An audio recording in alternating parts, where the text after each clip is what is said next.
Okay, we are live. Okay.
Ladies and gentlemen,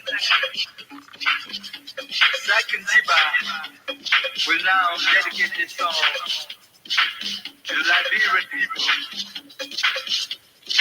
After a period of 133 years of one-party system, it is the time that the Liberian people will vote and choose their own leader.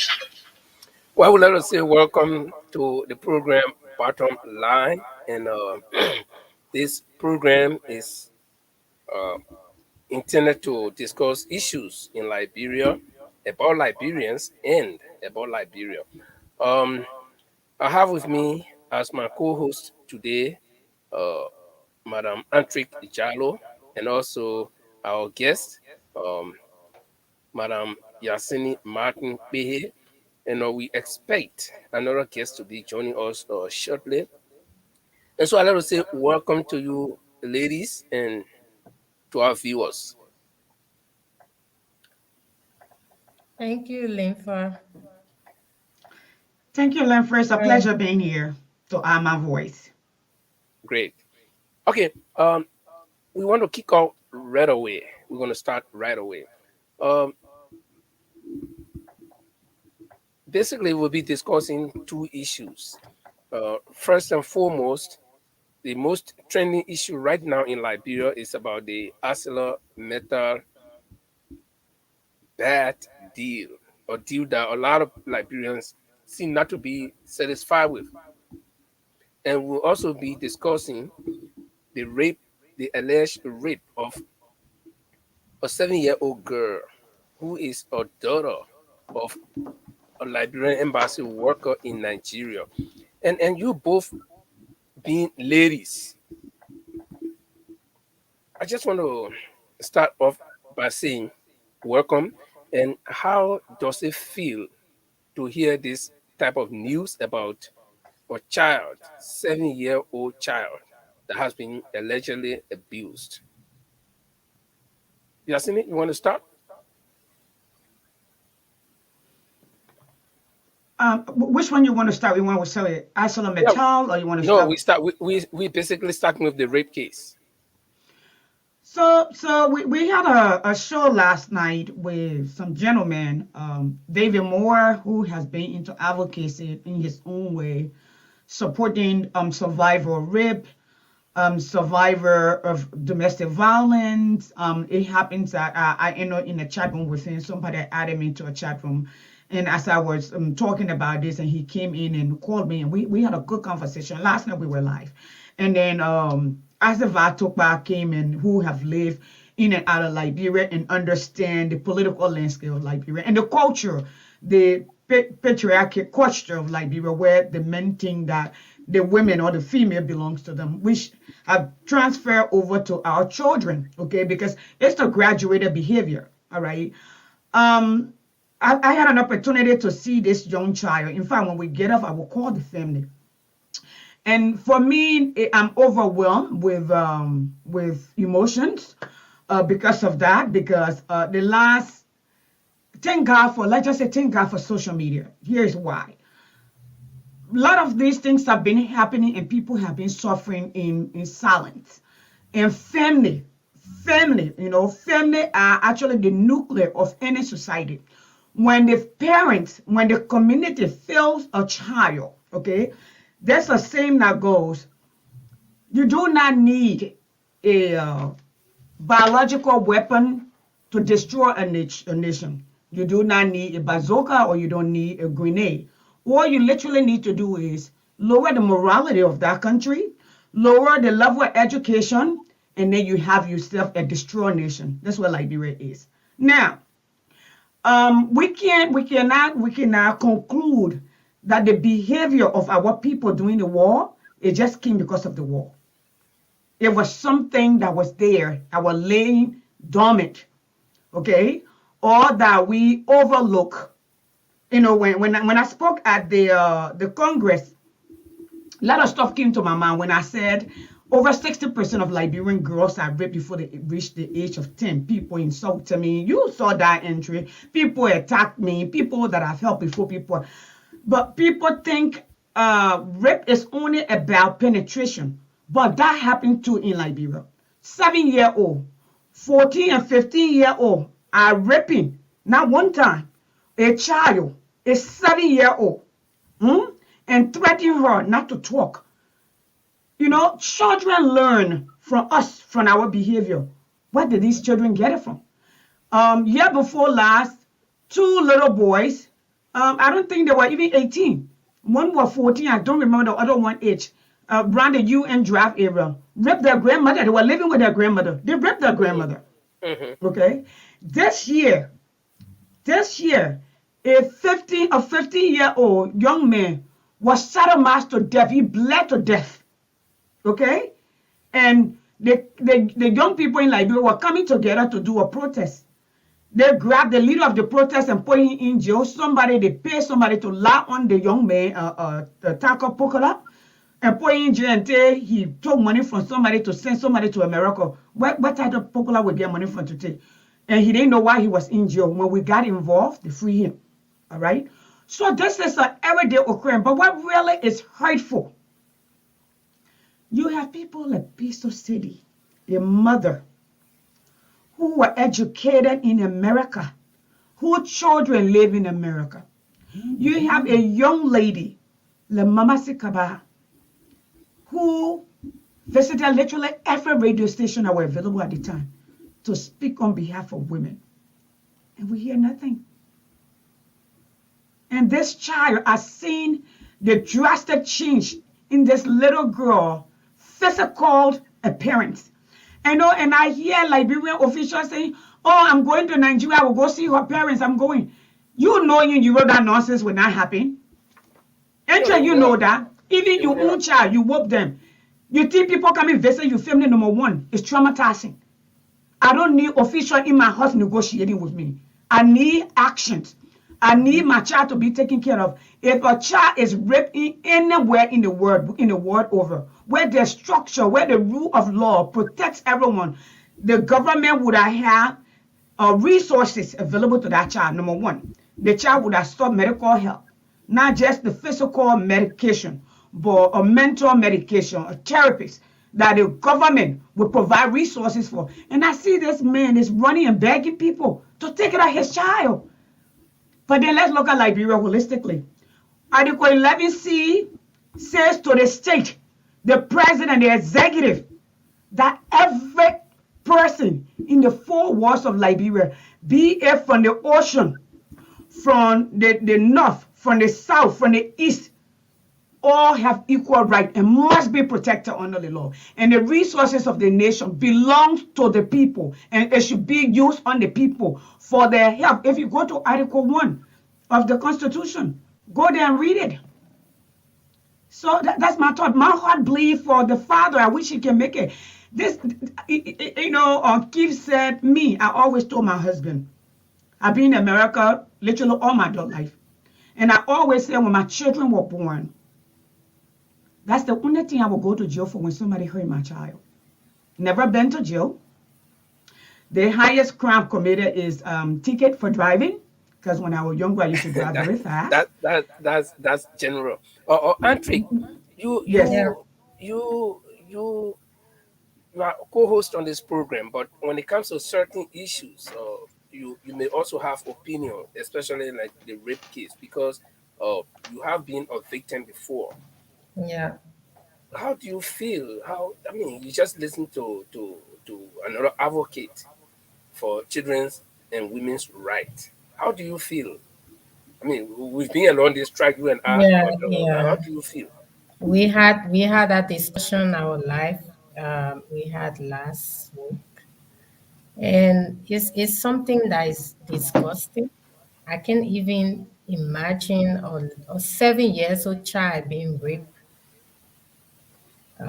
Is just sad. Is because that's why I kept saying my first life that I did when I saw that was an individual life when I saw the father of the child who was raped was on Spoon FM, and then one of the senators, Snow, was on the same Spoon FM and was trying to sugarcoat the issue of rape, talking about people are being sentimental. I'm like, are you really okay? This is not about sentiment. This is about a 7 year old child being raped and being made traumatized for the rest of her life. It's not sentimental. It's something that is serious because you people who are in government position fail to hold people accountable. When the likes of Justina Taylor were raped, you never hold those who were responsible accountable. When Odell Shamon was raped and killed by a reverend who was connected to the present vice president, and that case was swept under the rug, and they came up with some kind of bogus autopsy report. No one was held accountable. So, When a little how child, what do you think? What do you think is the I actual think I cause? think it's the failed system, and the continuous system of impunity. It is something that continues. There's no one that can be held reliable, no accountability. The justice system is messed up. And you have a ministry of gender that you had ladies who fought for the rights of people yesterday, who said President Salif was not doing much for the women and children of Liberia, who were all over the place for 12 good years, saying that they could bring a change, they could do something better. They would secure the women and girls of Liberia. But when they were given a chance to make a change, they sit there, get on Facebook, take selfie on Instagram or wherever social media, while our children, our infant, most especially our infant, are being raped and killed. That is the Uh, most devastating part. Since Yasini, you've been very much engaged with this advocacy, both politically and humanitarian wise, so to speak. Uh, do you think you guys are gaining ground? All of you who are fighting against these ills, are you gaining ground, or what? Do you have stumbling blocks? You know what? I think we are. Here's why. When was the last time that a father, especially in the position of power, Yeah, came up front to fight the way Nat Bridges is fighting? right. Oh no, Yeah. but somebody would say that because he's in position of power, he's not afraid of the power that be. No, That's no, why he's no, coming up. no, No, no, no, no, no, no. He no. listen at the treatment. Hmm. Literally almost a year. His child has been suffering, okay? Trauma or physical pain, and he does not even have money. He have to move his family. He's putting all on the line because he has exhausted all the processes that he's supposed to be. Okay, Yeah. what the process of the rule of engagement in diplomacy. All right, to the point that he even contacted the Nigerian government because if such thing happen on any other country embassy, it is the soul of that nation. Okay, so we say it's on the ground of Liberia, but they treated it the same way they have, right? Here is what I would tell everyone. Yesterday, women didn't tell their stories. Yesterday, women did not tell the story. I listened to a girl who is now in her 40s, and her name is Amani. Last year, she was 8 years old during the war. Her mother took refuge in Nima County, and there were a lot of people in the yard. The people were nice to them and gave them place. Amani's mother went to the market to find food. All she knew, everybody in the yard was her uncle because everybody was trying to survive together. She's playing outside with her friends. The man called her to bring her water. She takes the water to the guy in the house, thinking that she was going to drop it and run back to go play. She's 8 years old. Mhm. The man grabbed her, poured her to the ground, and literally ready to penetrate her. A woman walks in. I have the video. I reached out to her, but now she's married to a pastor. She's in America, and she was telling her story. All right, and she said she looked straight at the woman in her eyes, and the woman walked away. She said she died that day. The 8-year-old happy little girl died that day, Hmm. and she knew the word did not matter. Yeah. Nobody cared about her. She never told her mother because the woman saw her. And she said, here is an adult. There is a female. She said, that's what her hair was saying to her. Now I'm safe. But when that woman locked there in her eyes and walked away, she died. And you know the lady, while the cage breast sink, um, Maya Angelou, Maya Angelou was raped. For years, she never spoke. The first time she spoke, and when she began to write. Years she never spoke. She became because the shock. So this woman found the strength in her 40s to tell her story. When we started on this platform, me, I always told the story. I've been fighting since I was 13 years old. That why I don't care who you are, what association I got with you. The moment you try to tarnish my reputation, I cut you off. I don't deal with that. I'm not looking for a job in Liberia. If I want a job, would I work for the last government? My family were all over in every ministry. My brother were advisor to the president. I'm not looking for a government job. That only in Liberia you can pass government job to your children and your family by their name.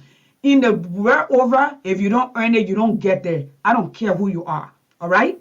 Now, here is the point. Jeb Bush run for presidency. He didn't win in America. His family is unknown him. He didn't even go close. But now Liberian women get called. But there's a proposal. Now we have to hold this government feet to the fire. We need to go to where the fundings are coming from. We need to beat them. That's a saying in America. You want to beat a man? Don't beat him physically. Don't curse him. Beat his pocket. Because when a man cannot support himself and support his family, it takes away his pride. It takes away his dignity. Now, let's go for where the money comes from, right? Because the money is not given to them to enjoy. The Yeah, but funding is given to them to protect yeah, our children and protect the okay, population. why? Let me just hold you there. Why go after the government? In the advocacy when most of these rape cases are not associated with government officials, but some Well, mostly with ordinary people. it is. Okay, It is. It is. so Langford, Hmm. let me say this. You are the Yeah. father of your house.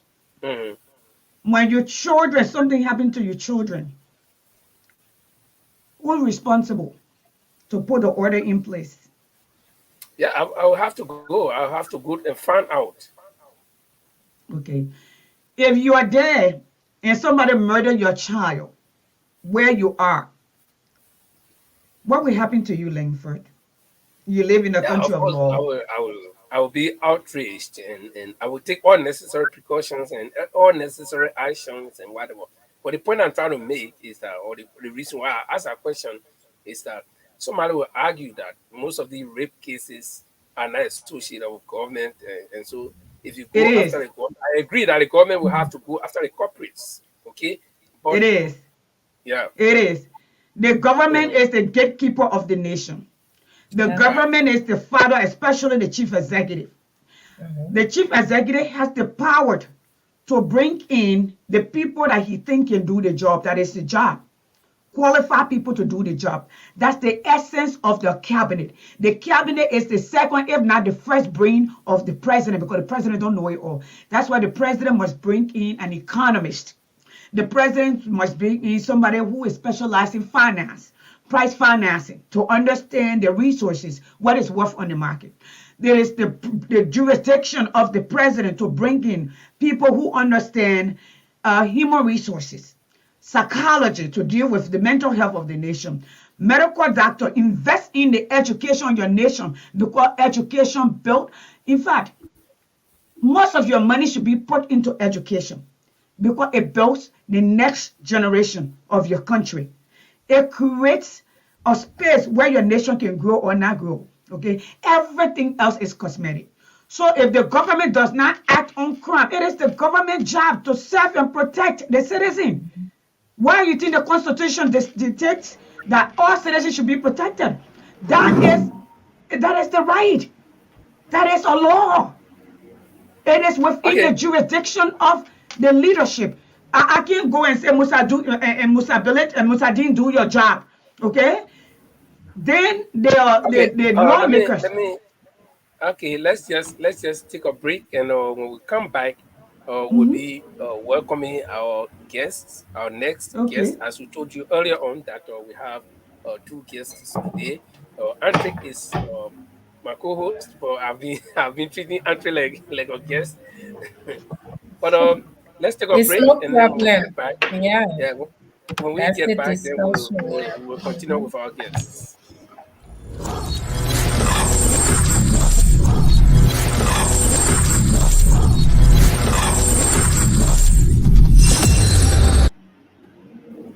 Okay, you're listening to the program, the bottom line, and this platform is purely to discuss issues about Liberia and about Liberians, and we do discuss politics, we discuss human interest stories, and even religion and whatever. Uh, we are just premiering. And so if you're just joining us for the first time, we let us say welcome. Please share the video. Help us to share the video because without you, this program will not be successful.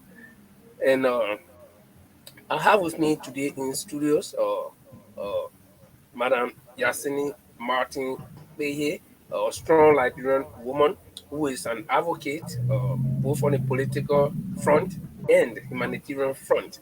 And we have with us just joining us, Mr. Nat Beje. Nat, I hope I got a name correct, Beje. Beje. I think that's a person name, Beje. And Nat, do you hear me well?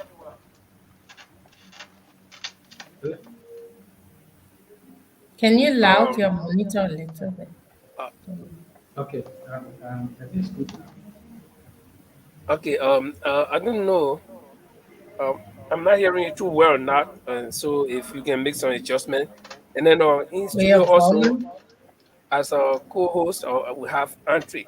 Andre, why not try to adjust his equipment? Or do you have any question for Madam Pehe? She said everything, and what she said. Yeah, I support her in every way because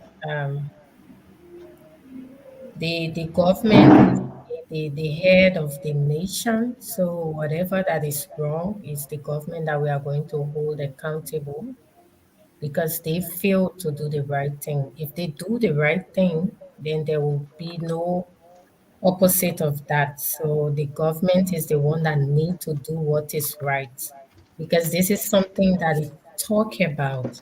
This is something that they said they were going to change, but unfortunately, it's not what we are seeing. It's even worse. Everything has gone from bad to worse. Okay. Yeah. Um, so at this point, let us say welcome officially to Mr. Nathaniel Beji. Uh, uh, who is Um, not who is not Beji? Sorry,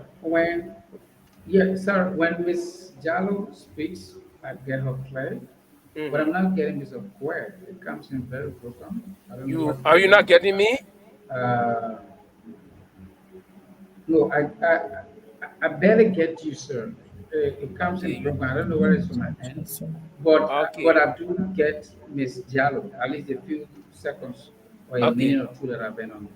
Okay, probably Madam Martin Pehe can talk and to see if you can hear her too.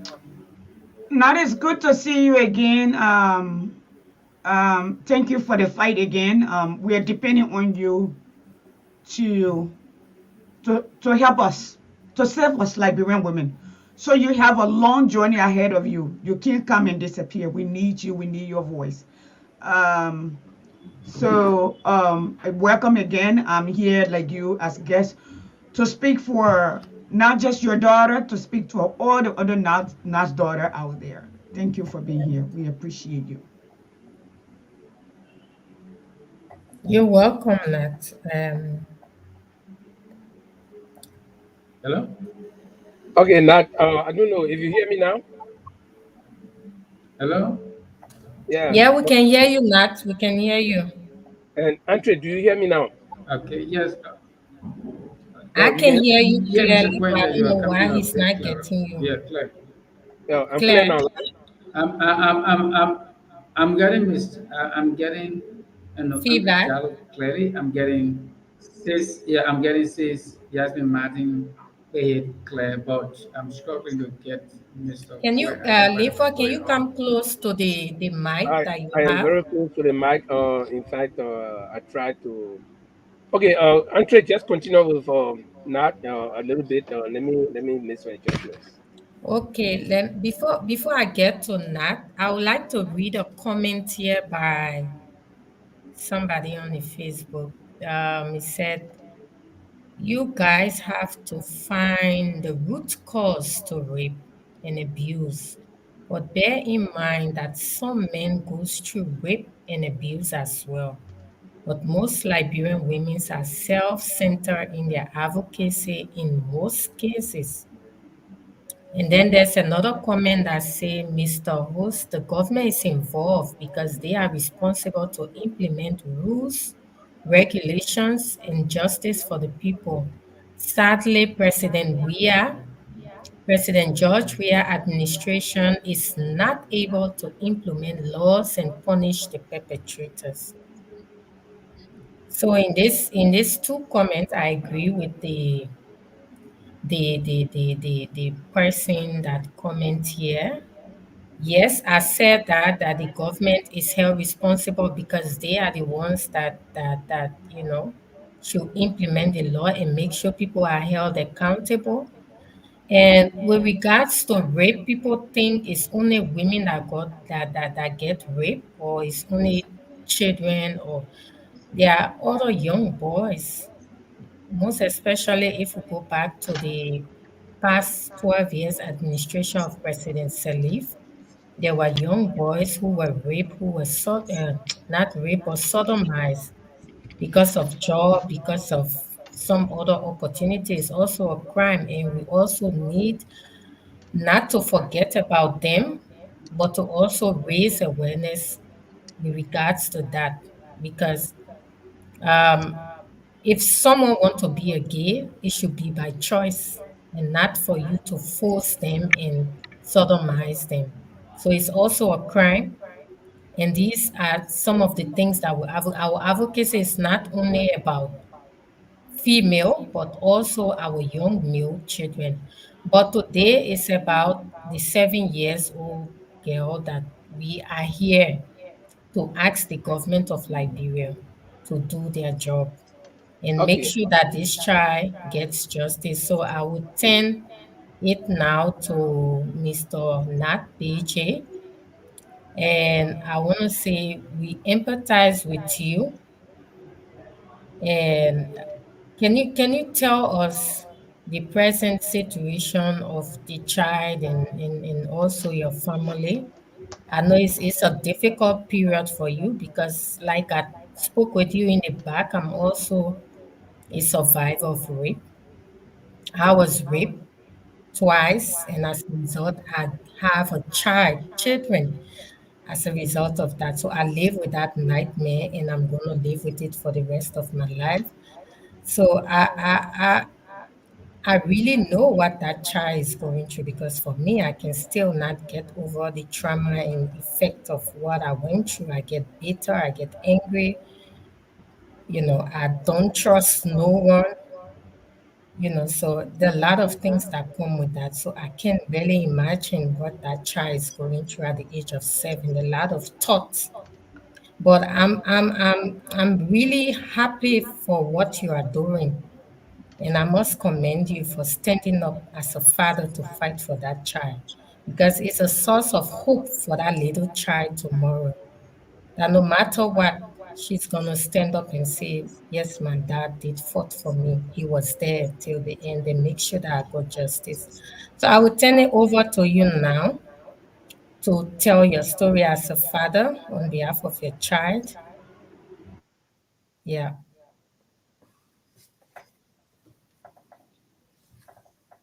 Mr. Beje, it's over to you. Nat, are you there? Not if you can hear me. We are waiting for you. I don't know if you can hear. I think the system is stalled. I think he's Yes. Oh, now he's Yes, on sorry it. for the interruption. Yeah, I'm back. It's okay. okay. Uh, could you just tell us the present status, or probably you want to tell us the entire story, or because some of us do not know the genesis, or you want to tell us the present status of the child?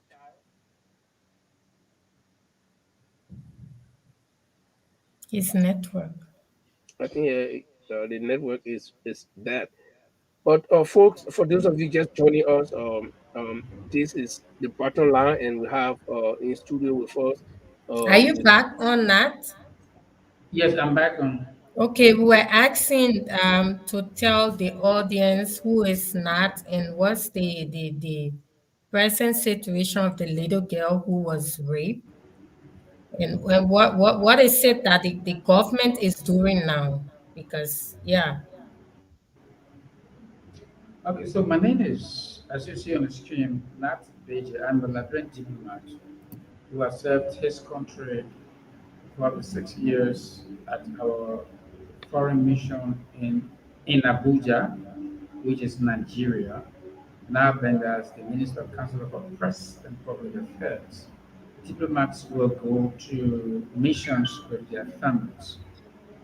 And when you go to post with your family, you are under the complete, or are supposed to be under the complete protection of your family post. Unfortunately, one of my girls, by the way, I have an all girl family. So one of them, 7-year-old, was at the ruthless mercy of two teenage boys, themselves guardians, I mean, themselves, they were watched to a fellow diplomat. Excuse me. And when the family came to light, um, what happened is what continued to make most of us keep us in a state of shock. As if the multiple rapes by those two boys at different times were not enough. The guardians, like, I mean, the uncle in particular, who himself is a diplomat, and, I don't know whether it's based on his orientation or whatever he was fed with, but up to today's date, convinces himself that the situation was just a very small situation, that I was just blowing, or that I'm just blowing out of proportion. And the aftermath of that little situation in his mind is what is affecting our daughter today. Her well-being, I mean, her health has been declining in recent times, and because of the perception he holds that it is a very small situation that I'm just blowing out of proportion. So they've shown no mercy towards the child. And the second shot is the ambassador. Ambassador eyes and contact will intervene in a way that protected the perpetrators more than the victim after we gave him all of the benefit of the doubt.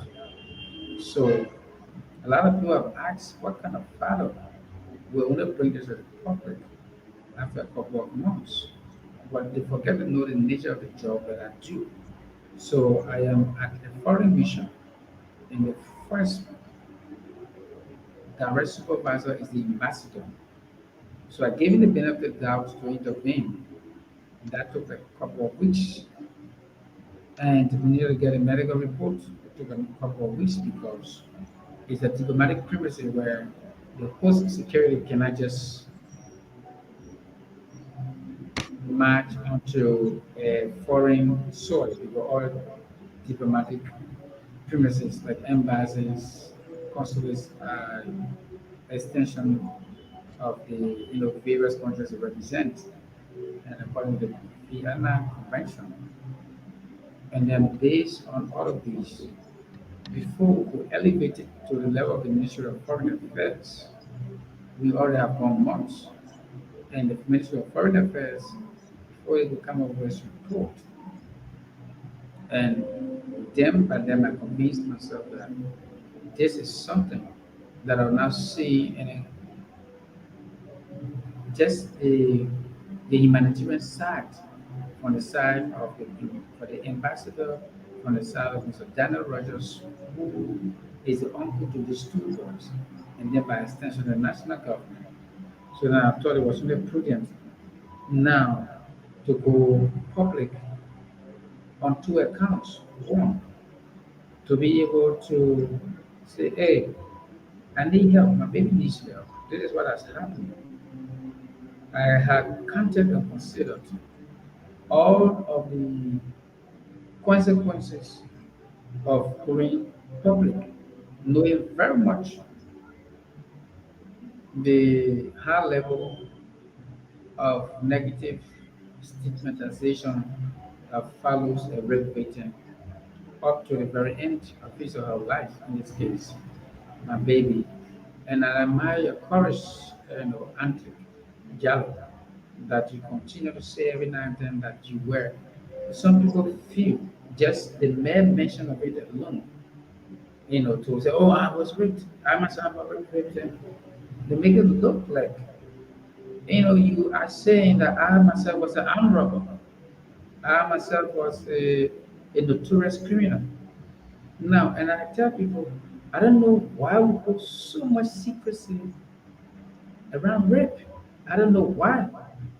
So, and I think it's because of that that we had the number of damage we had about baby. Because, like I've been explaining on various platforms, when she first experienced her first point of contact or her first point of, of revelation was with her immediate senior sister, who, because of the society, knows that when someone says, oh, you are raped and stuff, and people say, hey, I beg, don't tell mommy, don't tell daddy. It is a bad thing there, but don't worry, I will handle those balls.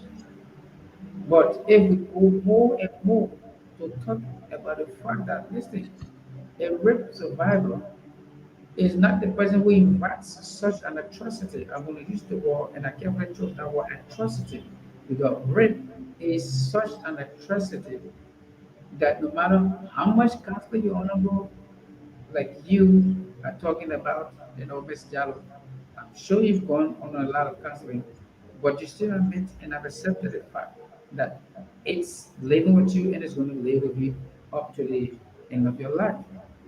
You see, so no one invites such atrocity upon herself, since females are the majority people who are raped. But our society makes it look like it's a crime on you, the victim, or I understand the new word that is being used preferably is survivor instead of victim, rape victim, rape survivor. So to even say it, it sounds like you are disclosing very deep, cortic secret to the outside world. And I just don't get it. Of course, What- I understand the just Okay, stigmatization.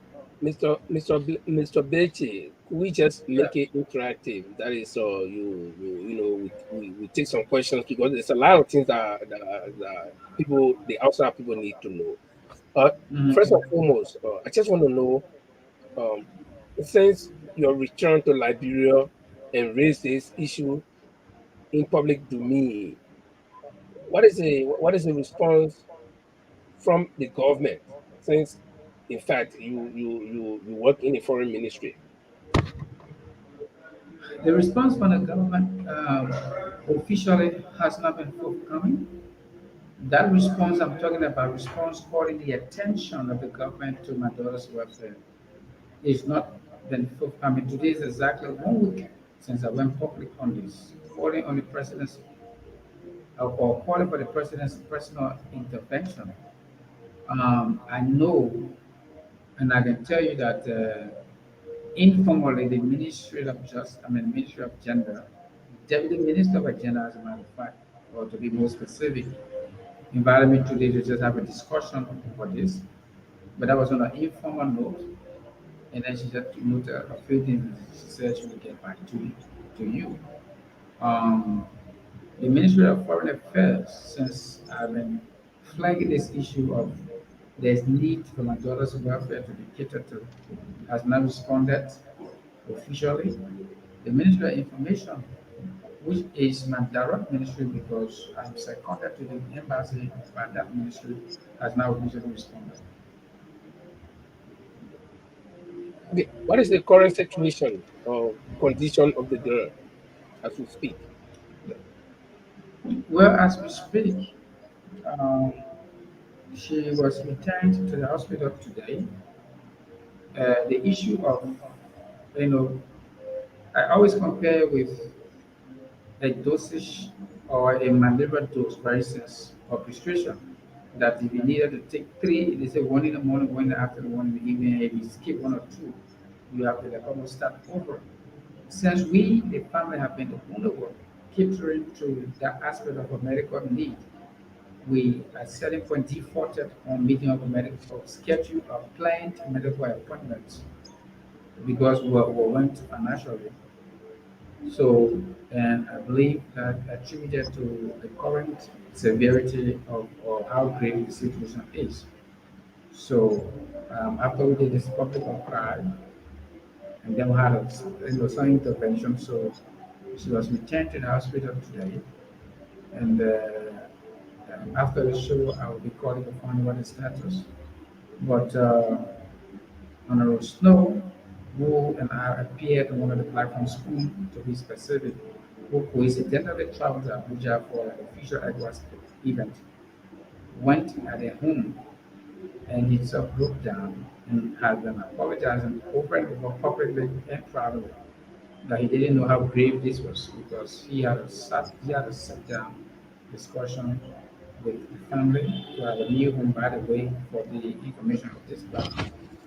We had to pack out of the embassy because the ambassador was very reluctant, to rate the diplomatic currency of those rapists, and we could not keep our family there, especially our baby, where every day that we see, what should we see on perpetrators.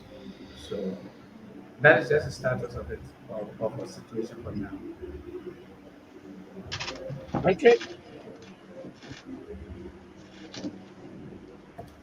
Can I come in? Yeah, yeah, I'm that's so sorry again not to hear about all of this.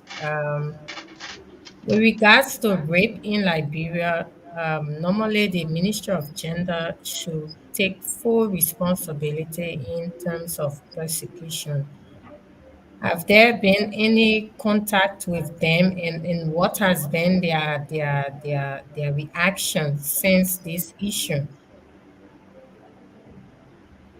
Okay, so I'm going to say this. You mean the Ministry of Justice? Ministry My of public, Gender. the Ministry of Gender? Yeah. The yeah. Ministry of Gender, like I said today, was my first direct interaction with them. And they had insisted because I did not contact them, like as renting them. And the Mm-hmm. reason I've explained to them is that as a diplomat, everything is channeled to the Ministry of Foreign Affairs, whether it's good news or bad news.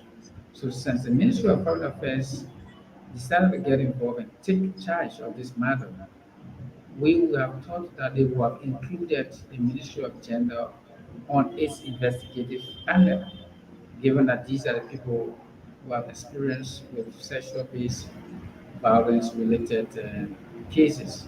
Yeah. So even as they did not do, even when that report came out, that's what I thought they would have done. So when they did not, I wrote my response to the report, criticizing the fact that they did not include Ministry of Gender, plus other criticisms that I had.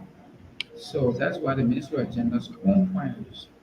Uh, Mr. Beji has not reached out to us yet, and we only saw in the newspaper, and then one of the deputy ministers we supported him, and so on the overall, it's like the Ministry of Gender's attention is drawn to it formally today, though it was just a sit-down discussion that I had with them after I went public last week.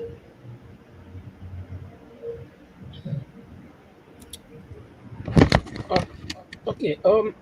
Mr. Beatty, as it appears like you basically doing all of the running around, for the medical bills of your child at the moment, and you and the family doing everything single-handedly. What from here? What is the next step? What if the government does not, take any action or to come to the aid of the child? What are you going to do? Well, right now, like I've been saying, is making sure that our baby, her declining health situation is at least minimized. And the next step is justice. Yeah. Like I've been saying, the matter when I came, one of the reasons I had to come down to Liberia was to make sure that this thing is forwarded to the court. And after a meeting with the Minister of Justice, and after my insistence that it needed to be with the court, of course, they told me to lower my expectations that this is a juvenile situation. I said, well, at least there will be some deterrence. So the next step will be to ensure that now, because what we had, I mean, I've just considered it like a conference or an introductory, meeting with the judge of the juvenile court, who told me what I needed to do, and that is resource restraint as well. That I need to bring the child down, and the child is not here, and that is another, you know, cost related stuff because she's only 7, as you know, although she just recently turned 8 few months ago, and she has to be accompanied by the mom and all of those resources that will be needed to get her here to be able to prosecute. Now, the resources are not needed to prosecute, but the resources needed to get her here. So, but for now, we're focusing on the welfare. I mean, trying to stabilize her health, especially so as we've closed for the Christmas and New Year holidays. I think it's just the perfect, a good time to be able to bring her down. And because since the judge insists that she must be here, and there is a state prosecutor, and I have a private lawyer who's working on with the state prosecutor to have that done. And it's because of two main reasons the justice aspect must take place. Justice for our baby one, but also a deterrence for these boys who have been dumped into a Liberian society. And I will later discover today, or I'm being hinted, that probably those boys have crossed over, or their parents have crossed them over, because one of them have a Sierra Leonean uh, heritage, and they've been registered in the normal schools. Whereas here in Liberia, whereas in Sierra Leone, they have been enrolled into schools where even if it is an all boys school, the act of sodomy, sodomy will be on their mind, or the act of rape will still be on their mind because whatever that's supposed to discourage them from doing such an act, when they wouldn't think they know that the last time they attempted this, they were just fully supported or protected by an ambassador and all, and of course their uncle who is my fellow diplomat. And even when they came back, their biological parents received them and have you know have done little or nothing to make them know that whatever they do is wrong. So it's because of these two reasons that we will pursue the course of justice to the letter. And the third reason will be to be able to test this juvenile law, and maybe it will be up for debate that juveniles, especially of that age or of those ages, who themselves though not of 18, but yet the fact that they did this over and over, knew exactly what they were doing, and the excuse that the juvenile facilities are not in tight, so they can only parents can only come and sign in for them and carry them back onto the case and start. Whereas I'm in the know that people of their ages for theft are at South Beach.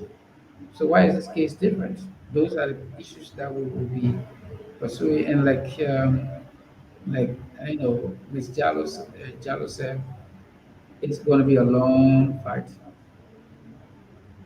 Okay, probably Madam Kwehe, as an advocate, has something to add, or maybe an advice to give you, or probably some support.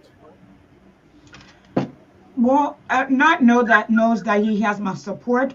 In fact, when I saw the story last week, I was not I was at work. Entry actually, thank you, Entry. Entry actually says, "Sis, yeah, did you see the story about the little girl?" And I said, but what story? I didn't watch it. She said, check your inbox. So when I checked my inbox, I got it that morning and I did a show about it. I think it got a few thousand people. And when I did a show about it, but I didn't know whose child it was. And then later that evening, when I got home, because I was thinking what was the next thing to do, because we're planning a rape protest in Washington, and and and Sequoia, how many reached out to me and says, yeah, Dr. Francine, Andrew, and tell all of us, this is my baby sister. But she didn't say what it was. So I called her because I call her my daughter. She's an advocate too. It's a young lady who is helping us fix some school in Liberia. We support her. And she's an advocate for women, a young lady. That's his daughter. And I text her and say, baby girl, what are you talking about? She said, then she talked. I said, tell him to call me. Okay. And then I reach out to him. And then I reach out to a few people. Then Glennie reached out to, then Dr. Francine reached out to me. And that's how we thought Spoon was going to be the best place to be. And Spoon accepted to bring him on, which I am so grateful that Stanton is using his platform to elevate us. And when it comes to women and girls issue, I get really emotional. I'm just, please forgive me. I literally go insane and lose my train of thought. Not that because I don't know what I'm talking about. It does something to my soul. It just does that to my soul. You saw me doing the congressional hearing. It throws me off completely. You want to talk about politics any day, you want to contact sports, I'm fine. But when it has to do with the future, the children, the women, the body, the disadvantage, it throws me off. So we went back and forth, and I said, I need you to contact me on WhatsApp.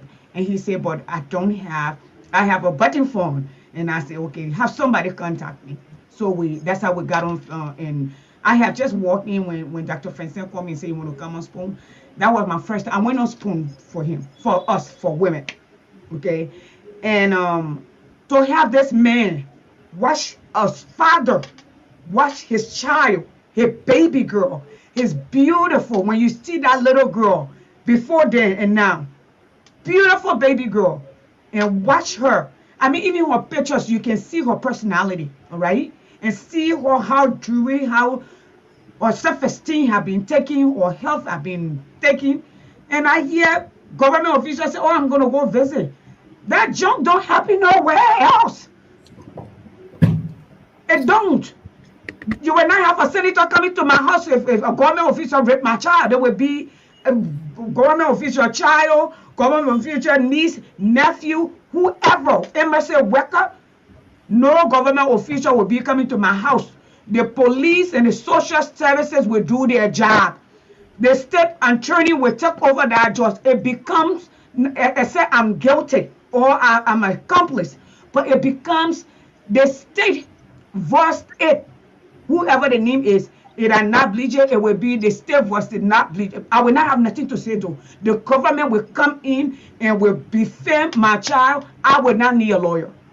The government will Uh, bring a state prosecutor to prosecute that case. okay, So I just now, want to ask it. yes, Yeah, probably many people have asked this question, and because frankly speaking, I've not been following this story from head to toe. But let me just ask, not have the Yeah. accused, have they actually admitted to doing the act? Oh, sure. Oh, sure. Um, Before they were returned to Liberia, there Mm-hmm. was one of the reasons this thing lasted this long. It lasted like 2 months. They were still in Nigeria for 2, 3 months. But when the ambassador said he was getting involved, the first boy said, yes, everything the letter there said is true. The second born, though initially reluctantly, though initially resistant, denied, and then when the embassy's special investigative team decided to just interrogate him, and he admitted to doing it, of course, because that is admittance. The father said, "Oh, I let her remove her clothes, held her from the bag, and let her change my mind." I mean, no one does that. No one goes that far and changes his mind. So they've admitted to that. Now their parents or guardians and guardians rather, as they came down, And knowing that this is such a great thing, has been telling these boys to you better change that story, and you gotta say you were coerced to say that, oh yeah, it is true, I did this thing. And I'm saying it because based on preliminary statements that the police obtained from them here, they started to change their tone. But with the medical report revealed that our baby was really, really tortured sexually. I mean, by these two boys from both the front and the back. I mean, you're sodomized as well. Okay, Patrick, anything else you want to ask our guest? Um, so as it stands now, like you said in your last answer that you gave to us, that the Ministry of Foreign Affairs, because you are a diplomat, so they are the ones handling the case. What is their decision right now? Because from what you are saying, I don't see anything that they are doing, because by now those two children should be placed behind bars, and your daughter's supposed to be well taken care of, both physically and mentally. She should be, flown out of Africa or wherever and brought to abroad or the Western world to really be taken care of, because it's not really, this situation is very, very bad. It is bad. A 7 years old child, it is bad. And I don't want people to think that we are exaggerating, but this is a serious situation. This child what the child is going through right now is not something to even talk about. So the government of Liberia, I don't know. What is the foreign affair or the foreign minister? What is he saying? What is his position in this situation? The Minister of Foreign Affairs um, has decided to not go any further as far as he was able to put some pieces of papers together and send to the Ministry of Justice. As far as the Ministry of Foreign Affairs is concerned, that is where its responsibility stopped. And disgustingly, when I went public and the media started to report this, which of course was the most dominant news throughout last week, the ambassador or the embassy, in conjunction with the Ministry of Foreign Affairs, will do a press release which further justifies why it is so insensitive. I mean, that press release was just all bent on talking about the integrity of the ambassador, the reputation of the embassy, the image of it, which is the same criticism that I gave to its report. So, to answer your question, the Ministry of Foreign Affairs, as far as it concerned, the job stopped at the point where it took some pieces of paper and sent it to the Ministry of Justice, for almost according to the code. The Ministry of Foreign Affairs, in fact, in a recent press release, is accusing its, um, colleague ministry, I mean, the Ministry of Information, of being the one, or they say that it's the Ministry of Information that to take charge of the child's welfare, um, because I am directly from the Ministry of Information. So my question to them is the Ministry of Foreign Affairs no longer the custodian of foreign missions around the world? So if someone else, let's forget about me, a Liberian citizen, got hurt, got wounded on one of his missions, we now tell, look for the parent or relatives of that person and say, listen, someone got wounded on our mission, though it's on our mission, but please, you need to take care of the welfare aspect of it. We are just going to make sure we handle the justice aspect. That is exactly what that statement is talking about. And that statement, which of course will not be released until after I come public, and deceptively used the word, urgently appealing for the Ministry of Information, to take care of the welfare. So you see, these people, to be very honest, and I like the fact that I'm speaking When I'm saying the employed of government, so people don't say, oh, the man lost his job. That's when he's talking. So what will happen if he didn't lost his job?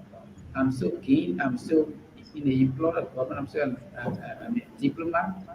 But hey, that job makes no sense to me as long as it's not providing any protection for my family. And one thing I know is that as I'm coming up, I'm encouraging everyone else, all diplomats, who I know one way or another, it may not be the case of a sexual abuse, but maybe suffering something at their respective missions which have been covered up by those heads of mission or authorities and fully sanctioned by that clique I keep referring to at the Ministry of Foreign Affairs, who are just there to protect their own, to Yeah. protect heads of mission, and Wow. even at the detriment of someone else's life. Okay. Our time is fast spent, Mr. BJ. It was good to have you here. But just in a minute time, is there anything you would like to tell the government? Any appeal or anything that you like? Final word. Well, the final word here is the government, which is my direct employer, should stop playing lip service to the welfare aspect of this child. Should stop using that matter in court, or the Latin word sub judice, meaning that matter is in court, it cannot be discussed. It is about a human being. And the welfare of the child is important. The child's situation is deteriorating, Yeah. and it needs to own up. So even if I was not a diplomat, if she was not the daughter of a diplomat, she is a Liberian who Yeah. got wounded on Liberian territory because the embassy is an extension of Liberia's territory. That's why the Nigerian police have little jurisdiction in prosecuting. They only intervene to help us get a medical report, and then in their final report, they said it is something that happened on Liberian soil. So if the embassy cannot protect a single Liberian baby like that, that embassy is accredited not only to Nigeria but to two other West Africa, I mean to two other countries, the Republic of Benin and Equatorial Guinea. These three countries have a combined population of at least I mean thousands of Liberians. And so if the embassy cannot protect one single child, baby like that, and even as is happening, and it cannot talk about the welfare of the child, then one much more about thousands of Liberians who are under the jurisdiction of the Embassy of Liberia in Abuja, which is accredited to the Federal Republic of Nigeria and to the Republics of Benin and Equatorial Guinea, respectively. That is just Okay. my point. Okay. On this note, ladies and gentlemen, let us say, Before let me come in. mhm. Um, Nat, I want to thank you for coming on the show. But I have a message to send out there to the conscience of Liberian women and fathers out there. Today, it is not innocent child who is being raped Yep. and traumatized. Tomorrow might be you. He said there is a parable that the falling down of the red leaf is a sign to the green leaf up that they are going to fall too.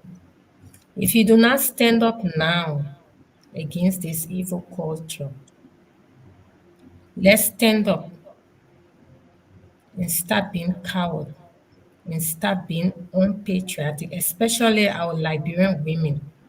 Let's come together and support every rape victim out there in their family to get justice. You might say it's not affecting you in any way, but tomorrow it will keep knocking at your door. Because once they continue to do this, they will continue to do it, and they won't even stop. Let's stand up now, people, and let's fight against this evil culture. This culture have destroyed many lives and continue to destroy many lives. I am a survivor of rape. I know what I go through. People don't believe me, but I don't care. I am hurt. I don't trust anyone. I don't even have love for no one. I cannot even stay in a relationship because of the hurt. I still feel hurt every day. Sometimes I get angry. There are a lot of things involved when someone is raped. When they go through this psychological trauma, it goes with them forever. But this child do not have to go through that. Liberian government, this is a message to President Weah. This child could be your child tomorrow. If it was your child, what would you do? Or because he's not your child, and you sit there, your foreign affairs minister cannot do nothing about it because maybe not BJ is not part of the clique that is being protected in the foreign ministry. This is wrong. I'm crying in my heart for this child. Tell me how many Liberian children out there will be destroyed because of this evil culture. Why? You talk about this, you came as a change, but your government is the worst ever. We need justice for this child, President Weah, and everyone who is directly involved with this. The foreign ministry, the ambassador for Liberia in Nigeria. We need justice for this child, and we need those children to be held reliable of whatever they did to that child. And this child need to be taken care of. If you don't do it, we're going to come out in protest. This time around, you won't be able to contain the women and children of Liberia because we have had enough. This child will be the last child that you will destroy like this because we will protest. We will protest. You haven't seen protests yet. I will lead that protest along with women. Enough is enough. How long will you destroy these children? These are our generation. You have torn us apart. You are breaking us, our self esteem. 99% of women in Liberia have been abused. Do you know how many people come to some of us who are brave to come out and tell our story? To tell us that yes, they have gone through the same thing at a tender age, but they live with that trauma.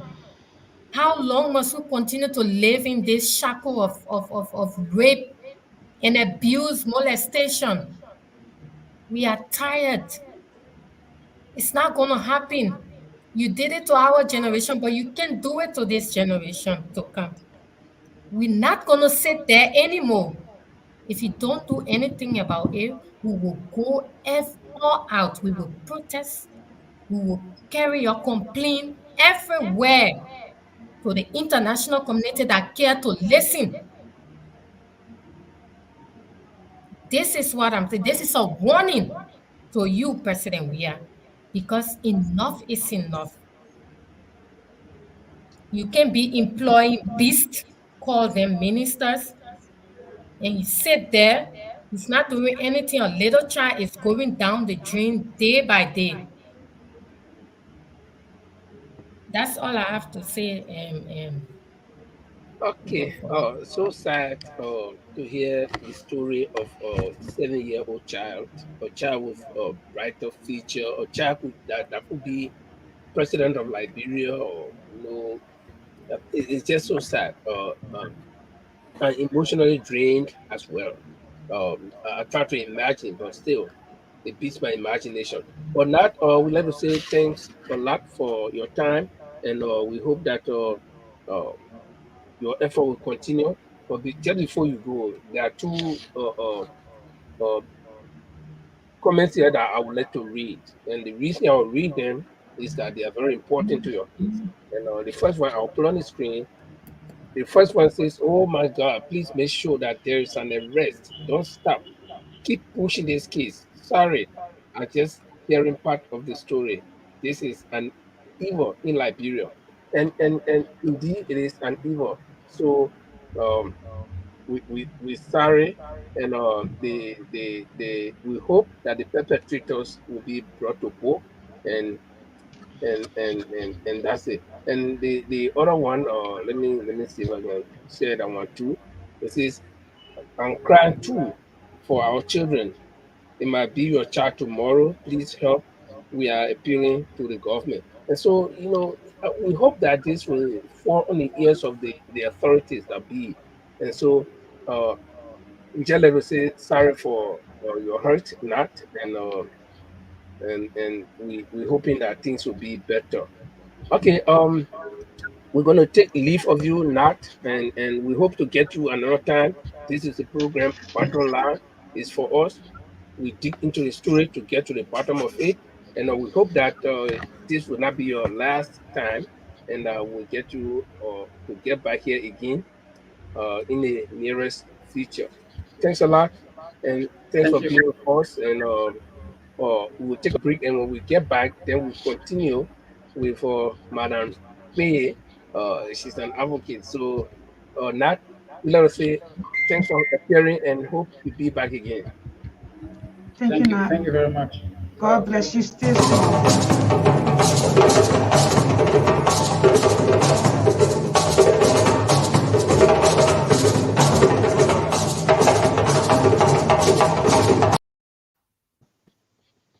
Okay. Welcome back. This is the program, the bottom line, and we are back. We have with us Madam Yeseni Martin Bay. She's a Liberian advocate, a very strong lady. When it comes to politics, she's there. And when it comes to fighting for the rights of women, she's there. And I don't know where she gets all this strength from. Will you just tell us what really inspires you to do all of this that you do?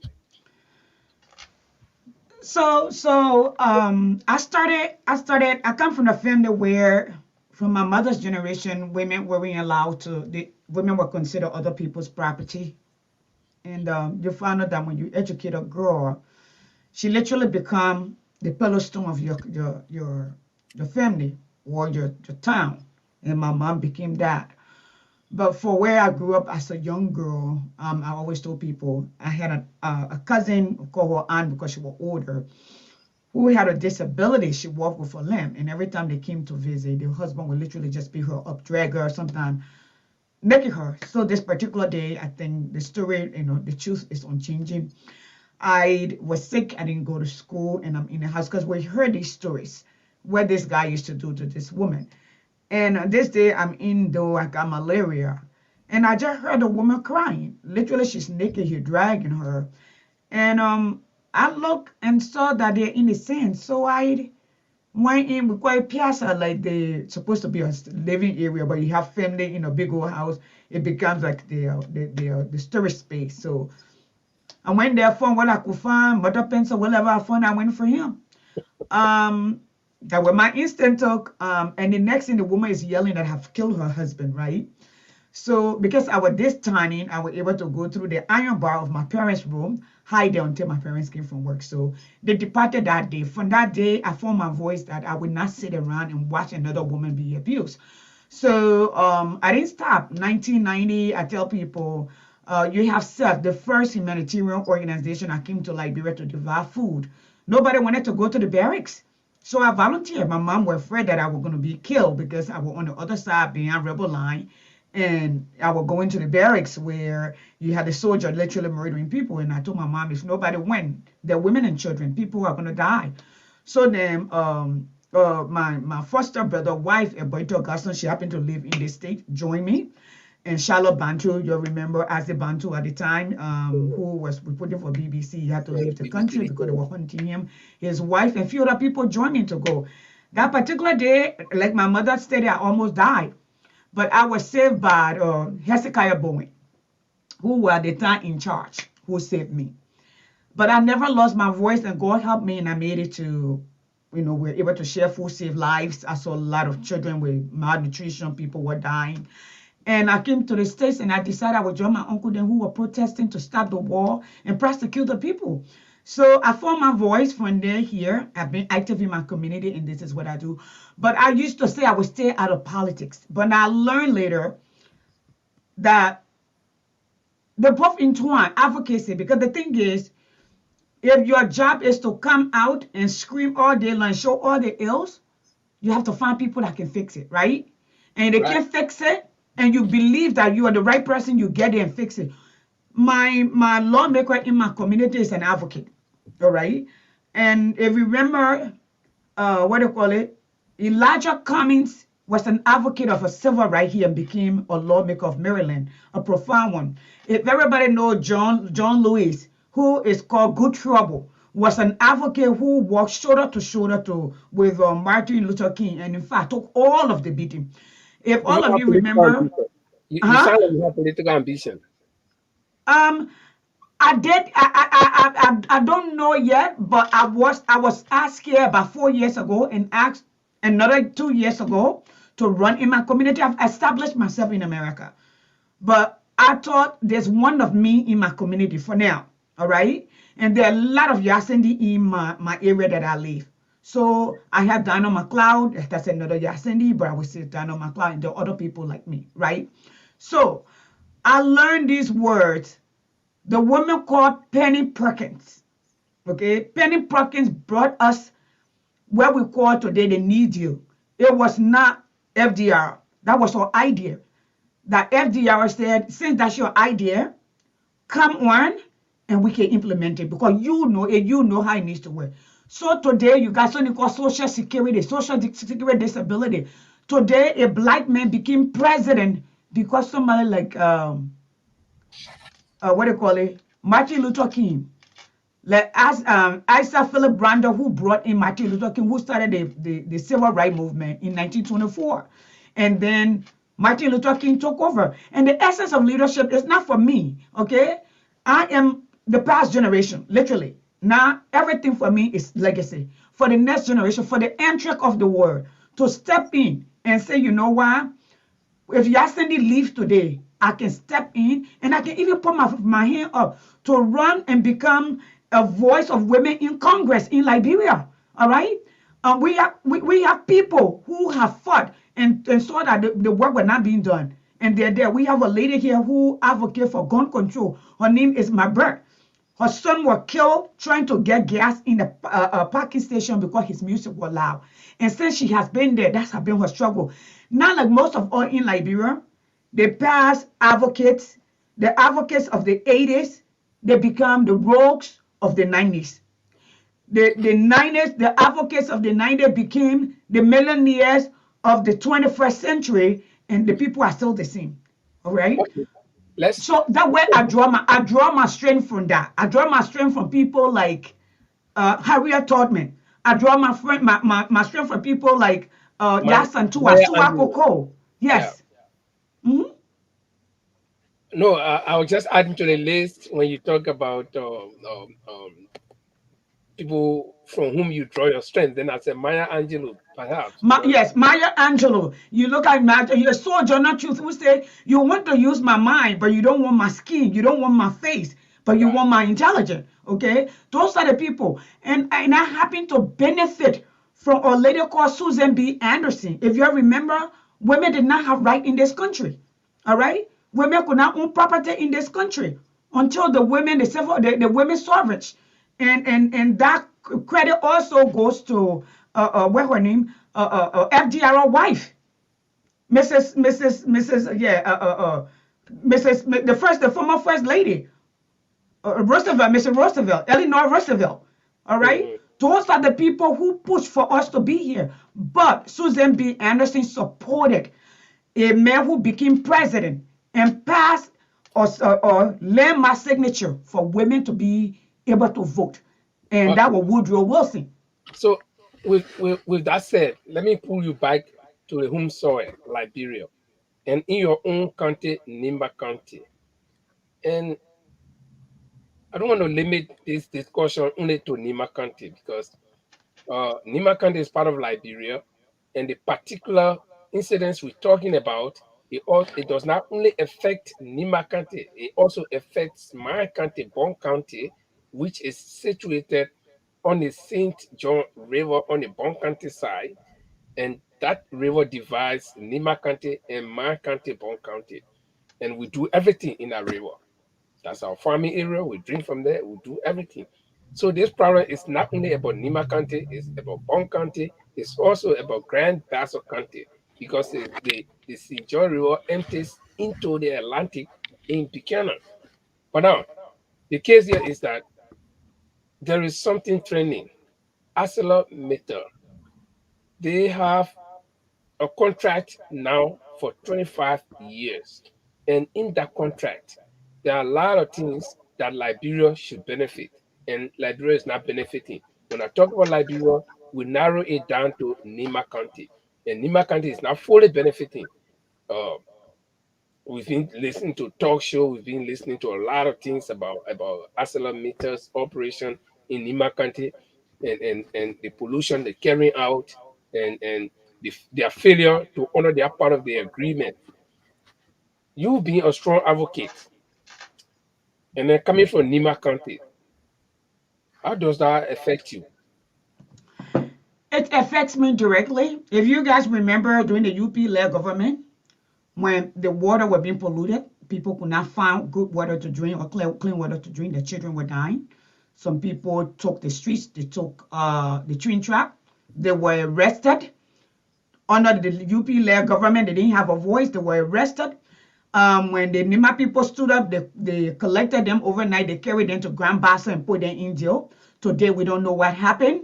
Now, we have been very active. I mean, maybe I've not spoken on it here, but there are a lot of work that is going on in the background. If you hear the daughters of the mountains, okay, you see them, you see the petition, you see new conferences.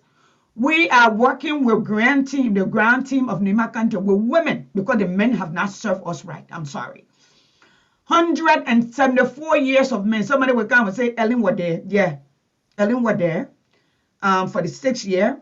She did well to repair while we gave her the second chance when everything was coming together. The rest that's on her, I'm not even going to go there. But we are working. I will send you some of the position statement and what we have joined in. We support that. And in fact, when we have first talked over, when they wanted to divide Nima County, I wanted those people who called some of the elders of Nima, and we came together and make sure we've got people involved that Nima stay the way she is. Because so if you divide Nima County, where you gonna put me?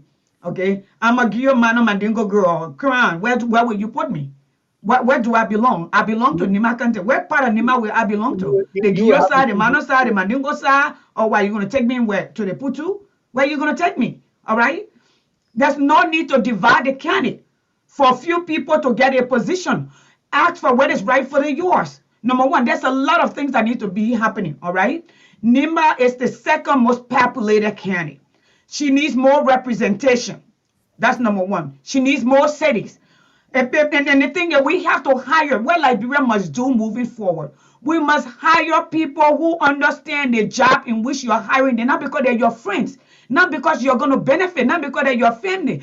Because when that person leaves, the walls that you took down, somebody else will occupy and you will complain. For instance, let me okay, yeah, but I want us to make it interactive. Let's, okay, all yeah, right, because go there's a ahead. lot of things that you bring up through your expose. Uh, I want to ask you this question: if you are disappointed with the system in Nima County, with whom is your disappointment? Is it with the community, or is it with the local people or your leaders that Okay, you elect in that the country? leadership, okay, okay, the essence of leadership is to project and shape the future.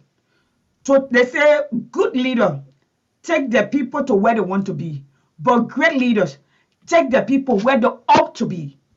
So my disappointment is the leadership. Most of the leaders in Nima County, some of them live here, some of them live in Europe, some of them have left the interior. You wouldn't know where you know we're part of your environment. The essence of them being voted that the people trusted them, that they would seek their interests, and they have failed to do so. I am disappointed with the leadership, the local leadership. I'm also grossly disappointed in the overall leadership of George Weah and the lawmakers in Liberia. They are the worst. That is why I'm explaining to you quickly. The reason that the lawmakers in the developed world, most of them stay their term longer, they are the foundation of the country. They're supposed to know their craft. because they represent a direct representation of the people and how the nation suffer. Okay, that's why the president cannot declare war unless they get approval from the lawmakers. They're supposed to be insightful people. That's why they call it the house of the elders. In our culture, the elders are the smartest one who direct the future, right? So here I Okay, am. okay. I'll ask you this question probably after that entry can come in. Now, you are disappointed with your lawmakers, which is no makes sense. But passing these bad concession deals was not only approved by your lawmakers from Lima County particularly, it was by the whole house. So why are you holding your lawmakers responsible when they in fact they are not in a majority to change anything? But and Lemford, that's exactly what I said. I said the lawmakers, all of the lawmakers. That's what I said. Because what I tell people, when you vote for a lawmaker in Grand Bassa County, the decision that Grand Bassa County lawmaker makes affects me in Grand Jidet. It affects you in Nima County. It affects you in Bon County, in Lofa County, in Grand Bassa County, in Maryland, in Grand Cru, you name it. Okay, in Bobolu. It affects everybody because their decision is collective. All right, it's not unilateral. If you remember one time, Tara Delon said, "We are is one person, so we have one decision. We can see if he make a mistake, we can forgive him. But when you put 104 people together and all of them agree to cheat their people, and then they fail the people, then that's a problem because one person, only one person thinking, but 104 people thinking. So the problem, the deeper problem, if we both the House of Elders and the leadership that were chosen. But then let's look at us though, Lemford. They say the leader reflect the people. We are is the reflection of us, meaning the majority and the tyranny of the majority. Mhm. Okay, this is not, and I go from the beginning. My husband is a pastor, so I can speak to that. Um, they said the God perfect way and God permissive will. When God asks you and God tell you and give you advice and say, I say, don't go that road. And you say, God, that way I want that man, where I in love with him, give him. God said, go ahead, get married. So we married to wisdom. Walter We Sangalo. don't think that will- Yes, Okay, married to Anthony, wisdom. you got anything to ask our guest concerning the Aslam meter stuff? For me, I just want to ask this Yasini, what's the way forward regards to these lawmakers, um, you know, passing all these bogus concessions without even looking at the implication, the future aftermath of it. They just do it. I think they do it in a selfish way because all they think about is themselves and what they benefit at that moment. They don't think about the people who elect them. They don't think about what's going to be the effect, whether it's going to be a positive effect or a negative effect. They just go ahead and do what what should we do? What is the solution to these things? Well, number one, and the essence of which the American government and different agency in the world at large came together in putting something called social company, a what do you call it, multinational organization, social responsibility. It was not for them to go build pipe, hand pump, and all of that. It was for them to be able to hold themselves accountable to the environment that they're going to and still be human and hold themselves responsible. Like if you go to Liberia and their child marriage and you know you come from America, they don't condone child marriage. You are accountable to American government. When you leave, you come here, you rape people, you come here, they will put you in jail. Hmm? They will put you in jail to prosecute you. The other thing that's the caveat. But if you remember the Aslam Mitchell, the first deal, they did not fulfill most of the promises. Our people went there, they collected a standard truck. They got all our representatives and all the lawmakers in their car, a standard Cars. pickup truck with a standard cap. That's where our people stay. They particular one where they're signing because this one are not finished yet and they're not even fulfilled it. I will send you the petition I will send and we outline all the things that they were supposed to do and they have not done. Our petition encompasses that and now there's a group of people and the group is growing. We need to continue to engage the lawmakers. Number one, most of the lawmakers, they know they're not going to stay the next time. So all the damage they want to do, they will make that damage. Number two, most of them can't breathe. Okay? We just put them there. We just put them there. You saw the one that were in Kidman, and they said that's a professor. Then you saw old man, I don't know, John, that were in District 13. You listen to them, all right? You listen to them, you know. In the world over, we elect the best of the best, even if they're young, to go and represent us.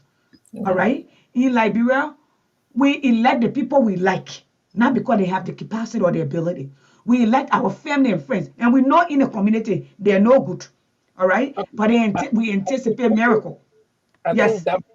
that brings me to the point where I will have to inject my personal opinion, Hmm. though I'm a Liberian, and this is solely because most of what we see happening in the lower and the upper houses is solely because we have people, we elect people, and I don't blame these people because we elect them, and we elect people who are now vetted from the community. Probably we elect them because of some favor that they've done for us, and then we carry them in the house, and we forget to know that they're going to make policies that will affect our lives positively or negatively. Now, and some of these people, they are not even educated. And somebody will say, well, electing somebody to the house does not require any education. And I take a different position on that, especially in this age and time. Now, these people go and they sign concessions that they do not even understand because I believe, is my opinion, I believe that people in developed countries, legislatures serve on committees, on different committees, and those various committees that they serve on, they have oversight responsibility. They know, like for instance, if you put me, I'm a maritime personnel, okay?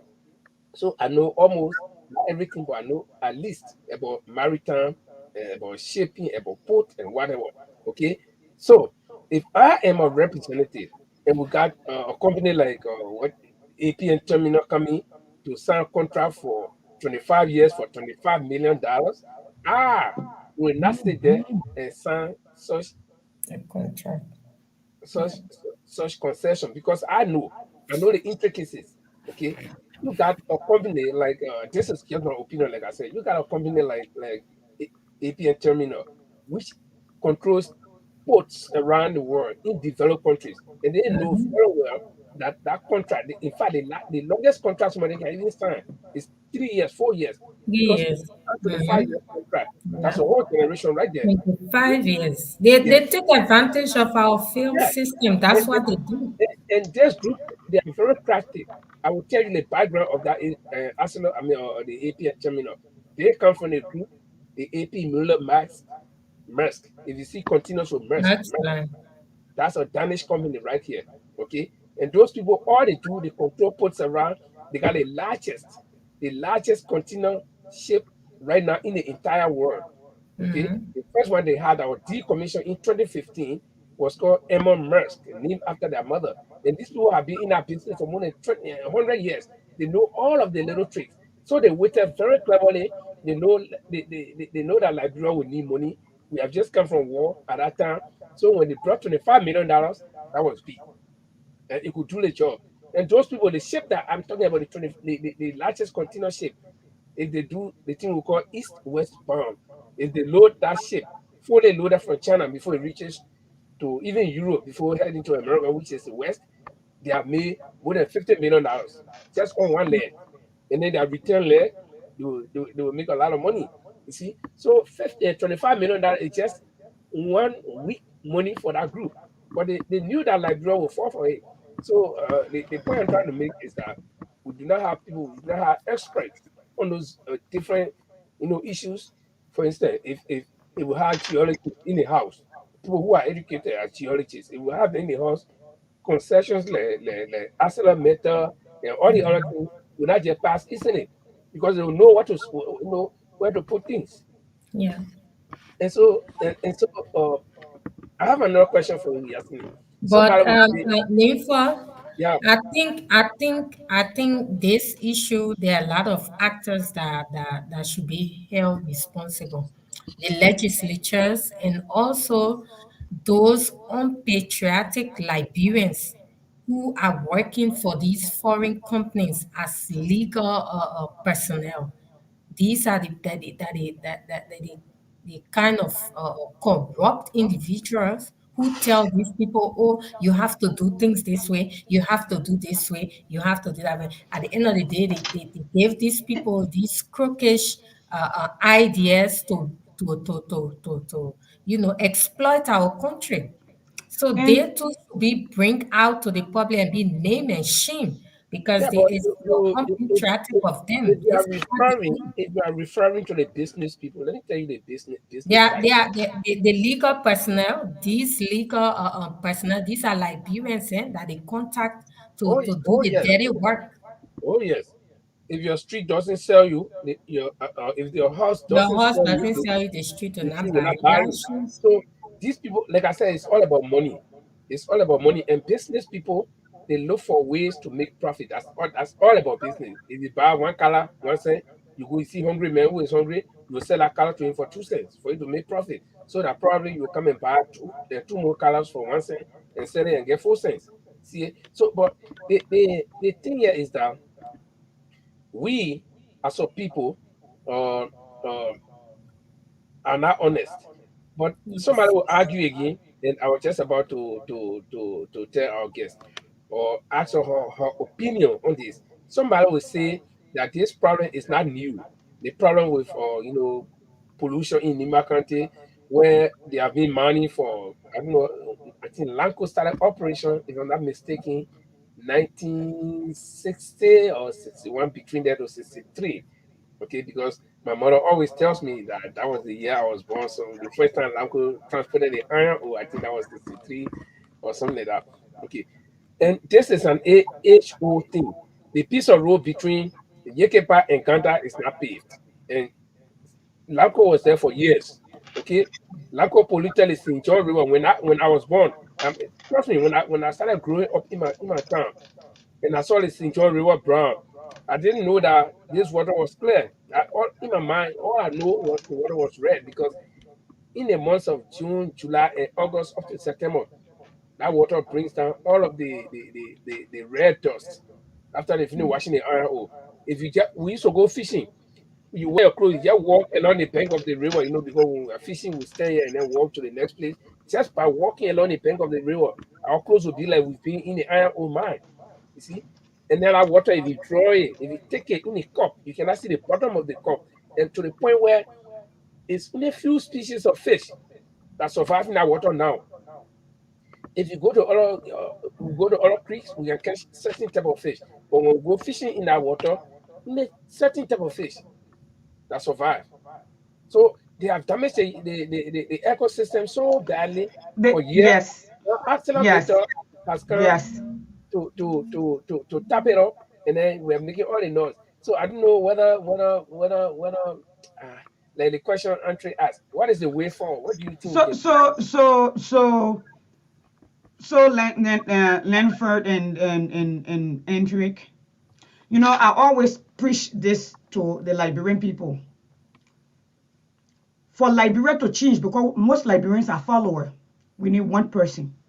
It happened in Singapore, it happened in Rwanda, it happened in South Korea, it happening now in Sierra Leone, it happened in where I'm gonna go.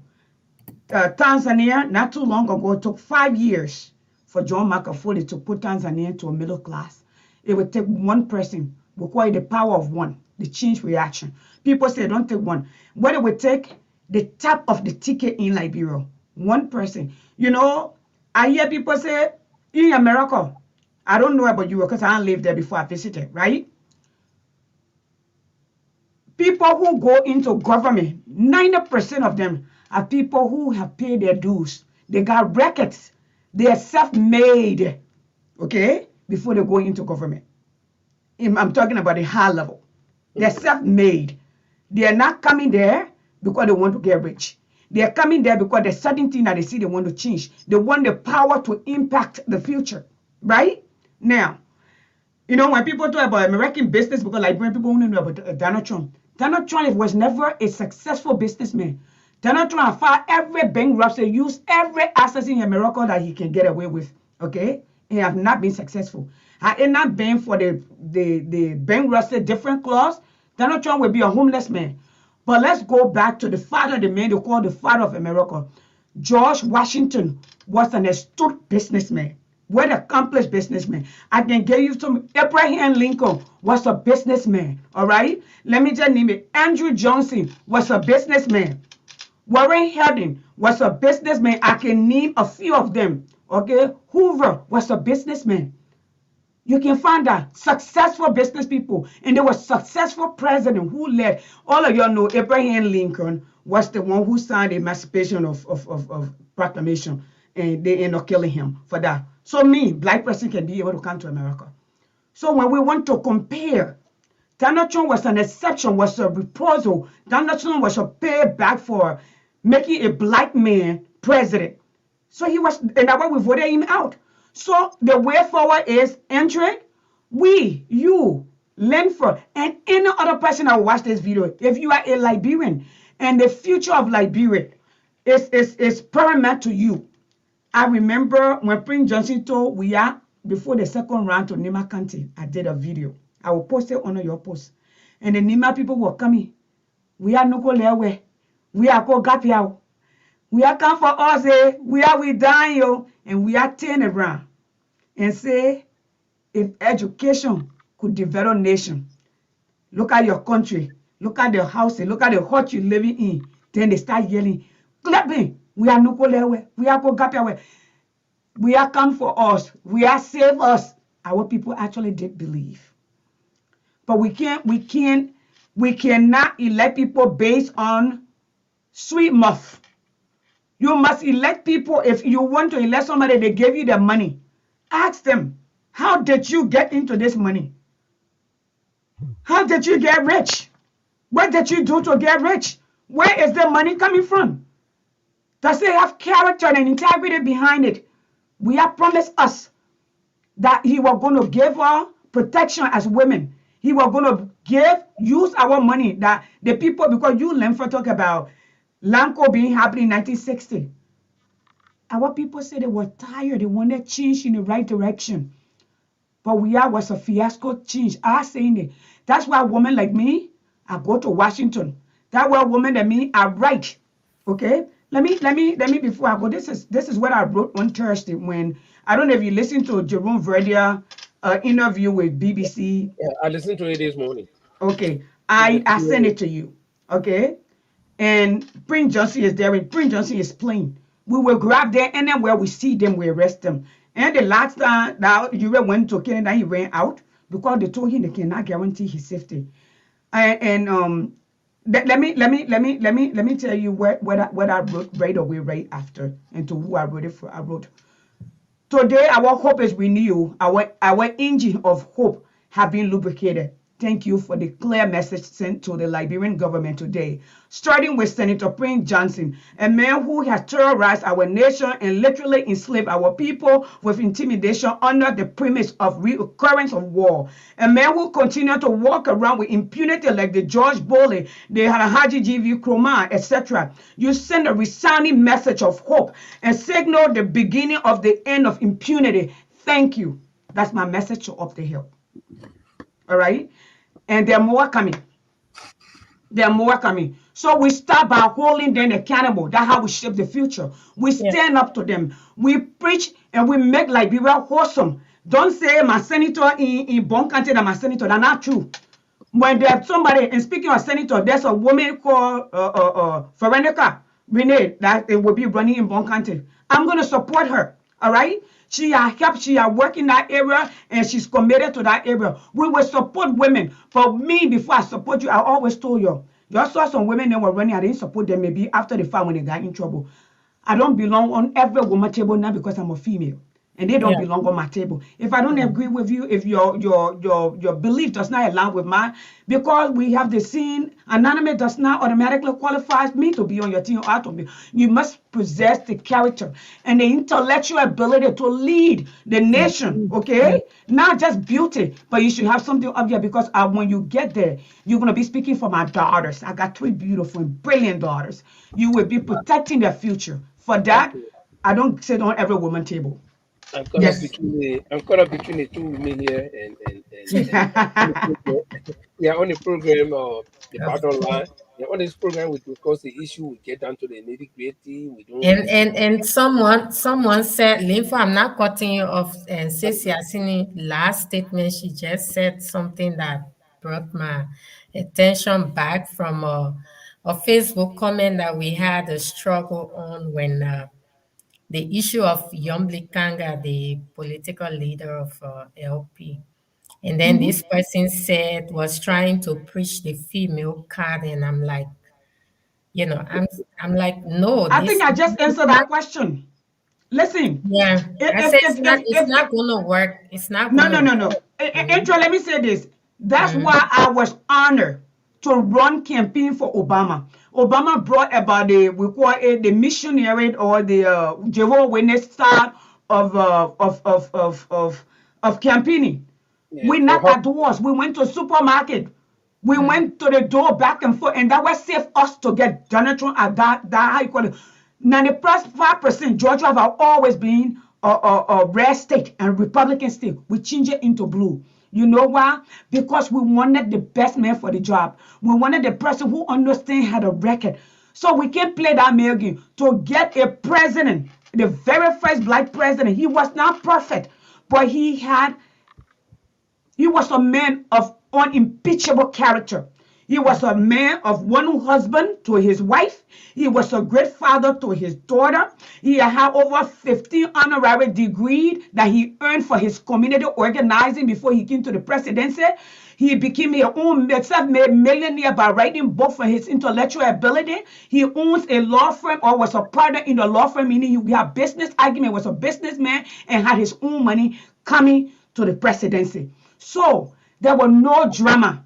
So if you're a woman who's stepping forth to be a change agent, you Yeah. must come walking with your shoulder up, pop your chest up. That when my daughter see you, He that they come look at me and say, "Ma, with that is the woman." So and even if you came with a lot of loads on you, let's do the Saul analogy, okay? Saul to Paul. When Saul picked up, when he met God on Damascus Road, he never returned. It became the journey that brought us today, what they call it, the missionary journey, people of the way.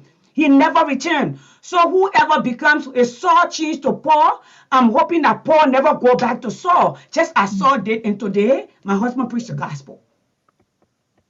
he So I who Okay, don't come play the with women female equity game. must come with clean hands. So okay, it's not gonna work. Female this if the female is corrupt, the female do not come with a clean hands, and the female it's not, we are not Yeah, gonna yeah, play but that's this some of the thing. game. Where are the females in the lawmaking and We are Lemford? not. Where our children are dying? Oh, Yeah. dear Sherman, we the women in the miracle. Entry, Mhm. got to Frankston. We put ourselves on the line. We look for money. We send. Where are the lawmaking women? Joel Howard Taylor is a woman. You had Okay, 50 girls that was accused doing Ellen in Lair the past. government, the Katie Yeah. Midas story. Where were the women? Normally Kanga was in the Senate. Where has she Well, been? No, they said she this spoke is not about an it. attack. This is a question as a mother. This is okay. my right because you She know spoke what? about People will it. come ask me and say, "Oh, I'm getting caught. she attacked. She I'm, attacked." They will cost I'm me good getting today, but caught. I'm ready. That the question don't do nothing to me. I'm getting Mm. caught between the We blades got of the things. season right now. We I'm got getting a caught between very the blades of tight the season skin right now. The time which part two for women Liberia. and they are I pushing do they are nothing. pushing and pushing the advocacy. But let me just ask you. This program is called the bottom line. The reason we selected the name bottom line is that when Hmm. we discuss the issue, we'll get down to the bottom of it, and then we'll Yeah. find out with all these things we're talking, the failure of government Yeah. and all these bad things that we're talking about that are happening in our country. The bottom line is we will need a good leader. Where do we Who's the stand? leader? How can we get a new that leader? We look That at is their records from their Past past. record. Yeah. What have they built? Are they able to build? We look Mm-hmm. at their own family structure. Okay, Mm-hmm. we will Yeah. look at, because for you to lead a nation of like Liberia now, you need somebody who is not desperate for money. You need Yeah. somebody who is not looking to fill their and their children pocket or their family pocket. You Opportunity need and somebody who opportunity. have records of creating jobs, Yes. protecting children and women, have lived in a place where people are held accountable and understand systems and processes. That Yeah. the law is the law, does not matter your position. have you We seen that person? Oh yes, Say I have. You know I have. You know now you bring me to your you can show. You ask me, I have. I have. I've seen that you can person in call Alexander yourself Cummings. a leader, a change breaker, and you Yes, try to bend yes, the law right within yes. your party. How do you expect us to trust you as a leader? It's not possible. We are watching with eagle eyes, but it's not going to work. Not because you being a female will make us to say, oh, we are all female or female solidarity. No, Liberia has come a very long way. We can't continue doing the same Of thing course, I'll over call and you back. over I'm again. alive. It's not okay, gonna I'm not in work. Europe. okay. Let Yeah. me get. Our time is really fast spent. We've got to get out of here. But let me just ask, Antri. Let me just ask you and Madam P. I'll just throw it across the board. If today you were asked if we were selecting leaders in Liberia and not electing leaders, if you were asked to select somebody today, Antri, whom do you think you would have selected? I will select the person that I have. The evidence are there, the records are there. It is clear that he is a leader. He have his mark. Wherever he goes, And who's he's that person? successful. How do you know who's that person? I said it the other day on the show, and I keep saying it. It's ABC. That's the only person. That's the only person I think at this stage that can carry Liberia for. Because see what we are in right now, President. We are all his record shows failure. All his record shows an unserious person. He hasn't. He's a boy a man who loves to enjoy, he's not a leader. He is Okay, not. This is why you uh, see our country you finish? is literally crumbling down in front of us. It's crumbled because The same he's question to not. you, Yesemi, or if you were to select a leader, I'm just being hypothetical. You know, if we were not electing people, we were selecting people. Whom will you select that you think can fix what we have in Liberia?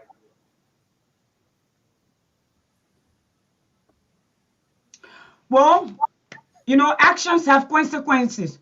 Uh-huh. You're not forced to choose. You're free to choose, but you're also free to live. You have to live with the consequence. We saw that. Mhm. We Uh-huh. saw that. Yeah. That's what we are going through. We cried and said, UP-led government were molesting our children. They were killing our people. We were suffering. We can't save us. But we had escaped all of the debates in Liberia. We had said education were not important. So now the children are in school. Yeah. LU is breaking down. They're sending And the children in line for $7 to register. I There's agree. no food. I agree So that all of the systems are broken down. But if you are given that opportunity today to select that person you think can fix a country, whom will you select? I think Alexander Cummings has the ability. He Why? has the connection. He has the grit, something we call grit, GRRT. Like his pointer, he has a focus when he wants to do something, he goes for it. And we have seen the first time in our political history since I was a kid. Okay, the first time I remember election in Liberia in 1985, which was very tumultuous. This is the first time that a politician shows up on the scene, does not get tired, does not rest, and still go around. Who have taken his time to actually go around to know, although the people who are born and raised in Liberia, the place that man I live, never left Liberia, have reached. Most of those people have not been. He has Yeah, covered the but whole nation and know, huh? somebody will argue that he wants the presidency at all costs and so badly that he will even go under the water. And no one, and he should because the life and the future of the people depend on it, and the survival of the nation depend on it. These are dire times. Anybody who wants to be president in Liberia, it must be a matter of must that it should be about survivorship, and then we can live later. Yes, for where he is, having experience what other country look like, how a child from West Point born at the old government hospital who went to a government school redemption can leave his poor country, come to other people's country that is structured, that system where, and he can be the best of the best. He should be desperate enough to give that back. That's the same Okay. that goes. Okay. When This you is one open, when somebody argument. open the door for you, you must open it wide for other people. He has Okay. to be desperate. This is one argument. This is one argument that people will always make, that Mr. Cummings entered um, the United States. He worked in the most one of the most reputable companies in the world, and he left with clean record. And so somebody would say, well, this was an established company where there is no corruption, where there is no who know you, can't let me get a job. And so he had to just go with the flow. Now he's coming back to a rotten, corrupt, devastated country where the status quo is corruption. You have to do something to get something. How will he fit? Because the thing is, he's not used to that system. Okay, he came from a soft, let's put it this way, he came from a softer background, working background, where everything is flowing, everything is there. He met his desk, was clean, everything he needed was in the desk, but now he's coming on to a very rough terrain. How can he survive? And how do you think he can change the whole system like that?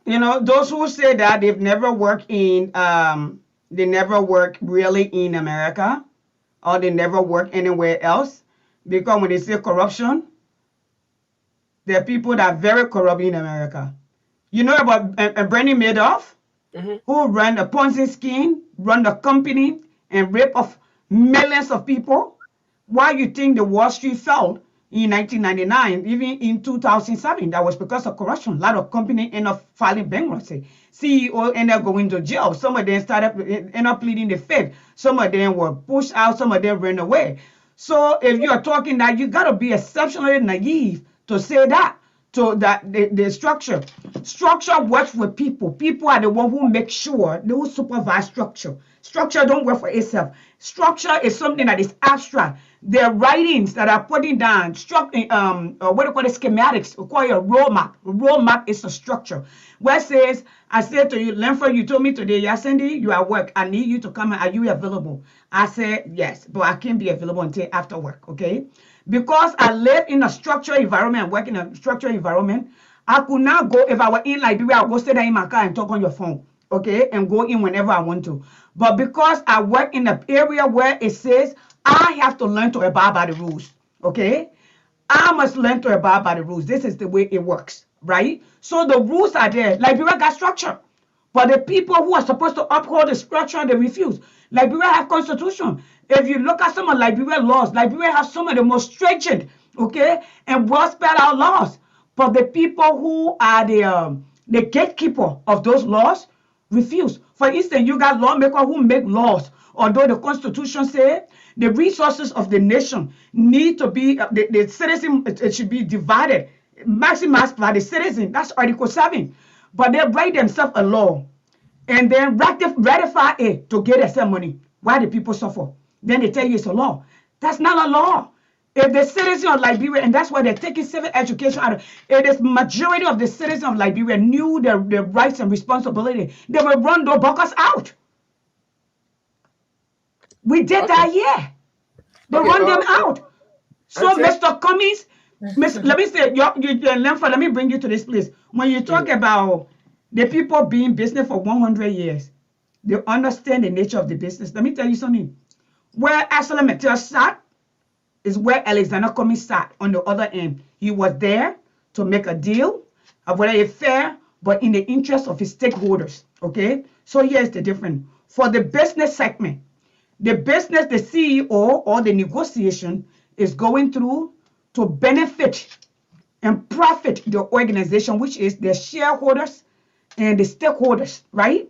The customers, the people who invest the money. In your country, from the governmental level, We, the citizens, are the both the shareholders and the stakeholders. You should work in our interest. When you negotiate, it should reflect us and our future and our children. And those people don't understand the one day now, only for they and the children. So that is the difference there. All right. And in the managerial science, we teach this, right? Be a government, be is corporate. There are three things: transaction, transition, transformation. Those are three. In business, in government, those are the three T that we look at. Okay. Hmm. Our time is fast spent. We should be going. We've had enough discuss a lot of things, and for those of you just joining us, this is the program, the bottom line, and we we are we are pretty new, and we will ask everybody viewing this show to share it. You can share it to your Facebook page, Please. and let people get to know. Andre, do you have any final word for our guest? And as she will be leaving us shortly. Just want to say thanks to Sis Yasini for honoring our invitation to come on our platform. Yeah, the discussion tonight was very heated, and we appreciate you so much for being on the show tonight. And we hope that today will not be your first or your last. And keep Thank coming. you for having me. Great job. We need more voices in the air to teach our people how they need to shape their own future. It was an honor being here. I like startup businesses. This is the startup call. So when it grows tomorrow, you know I like to talk about that and say I was there from the beginning. I supported. So I'm adding my voice to your platform. I bless God for you all. This Yeah. is a long journey. It's a lot of work. Lenford and Andrick, it's a lot of work. So brace yourself for the cussing too. Thank you. God bless. You have to tell Linford because for me, I'm already used to it. So. Well, we let us say thanks a lot to our guest, Viewers, Yasini. yeah, She's uh, an advocate, a strong woman, and strong she's woman. all over the place when it comes to politics, when it comes to human rights. She's there defending it. And Trick, Yeah, it's been a great night. We did actually talk to Nat Beche, the father yeah, of that little girl who was raped, and yeah. all of what he's going through, he and the family going through, and trying to seek justice for a 7-year-old child. That's very sick, and Yeah, we I personally, I'm heartbroken when it comes to that. And yeah. is there anything It is that you heartbreaking. let to finally say as we take our leave of our guests or our viewers? Yeah, what I can say to our viewers is what I continue to say, that we shouldn't just sit down and say this is not affecting me anyway, because you don't know who way is gonna go. He was a diplomat serving the Liberian government, and this happened to his child, his minor. So the issue of rape and abuse of our children is not something that is one man business. And also our mothers and sisters, it's not one man business, it's everybody business. And we should all come together and fight against this evil culture. Let's put our hands around Nat, because yeah, he's going through a difficult time. It's not an easy thing, but all we can do, the support that we can give to him, is to demand justice, and demand the government to give justice to his family and the proper care that that child will need in whatever way, physically or psychologically. That child needs help, and that child need to be heard. She need to be taken care of. So let the government do a job. Let them, whosoever that is um, reliable, accountable, because for the victims, it's also a sign towards healing when they get justice. Yeah, so yeah, that's my statement this evening, my last statement. And thanks to everyone for watching, for joining us tonight. It has been a good Okay, discussion. Yeah. thanks a lot, ladies and gentlemen. There you have it. The voice of Auntie Jalo, um, my co-host on this program. We have other hosts, co-panelists that will be joining us later as we continue the program. Like we said, we are just premiering, and we encourage you, those of you that are watching us, to please help us share the video and Yeah. encourage your friends to tune in. And And well, thanks to you, Linfa. You did a great job today. yeah, oh yes, Thank you, you. you did a Yeah. great job because you being Okay. it's So good night. very And, hard to get our guests. yeah. Good night Well, and bye to everyone.